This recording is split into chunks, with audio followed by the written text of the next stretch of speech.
আর এবার বলুন। আমরা এখানে সমবেত হয়েছি মাননীয় কালাম বাবুর চায়ের দোকানে। এই গ্রামের প্রাণ কেন্দ্র এটাকে বলা যায়। এখানে প্রতিদিন মানুষ সকালে আসেন, বিকেলে আসেন, বসেন, চা খান, আরাম করেন, গল্প করেন, বিভিন্ন বিষয় নিয়ে আলোচনা করেন। কখনো কখনো এত খবর এখানে আদান প্রদান হয় যাতে সেই সমস্ত খবর সবার কাছে সঠিক খবরটি পৌঁছয়, সঠিকভাবে মানুষগুলো এখানে বসতে পারেন, তারা নিজের ক্লান্তি দূর করতে পারেন, সেরকম একটি প্রয়াস এখানে করা হয়েছে। আমরা এটা নাম দিয়েছি বই গ্রাম। এখানে বই থাকবে, এই ব্যানার ফেস্টুন যা আছে, সবাই বসবেন, কথা বলবেন, বই পড়বেন, চা খাবেন, আবার নিজের ঘরে ফিরে যাবেন। সেরকম একটা উদ্যোগ মাননীয় কালামবাবু, তাকে আমাদের বিদ্যালয়কে সাথে নিয়ে মাননীয় সভাপতি, অন্যান্য সদস্য সবাই রয়েছে, সবার উপস্থিতিতে আজ শুভ সূচনা করা হচ্ছে।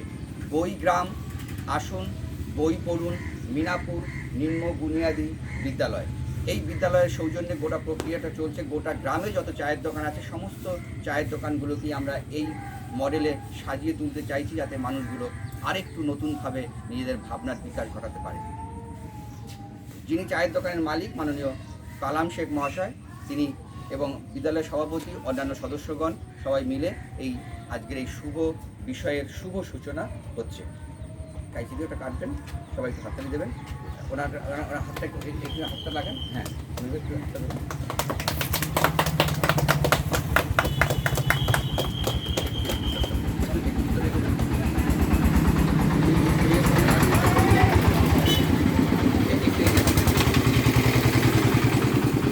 একটা বই বের করে আমরা আরও বই এখানে রাখবো, এইভাবে আমরা একটুখানি পড়বো এবং এই বিষয়গুলো নিয়ে আমরা আমাদের গোটা বিষয়টা নিয়ে আমরা আমাদের কাজটা করতে চাইছি।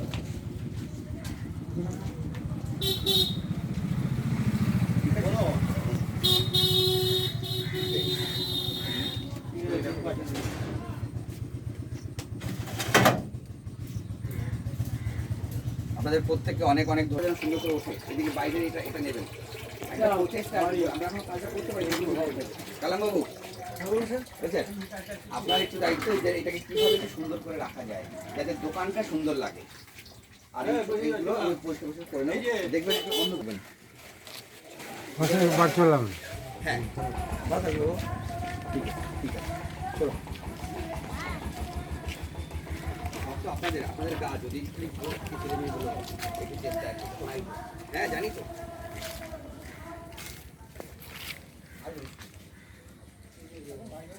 হ্যাঁ ঠিক আছে, তার ওখানে রেখেছো কেন? তখন তুমি ও কাটটা।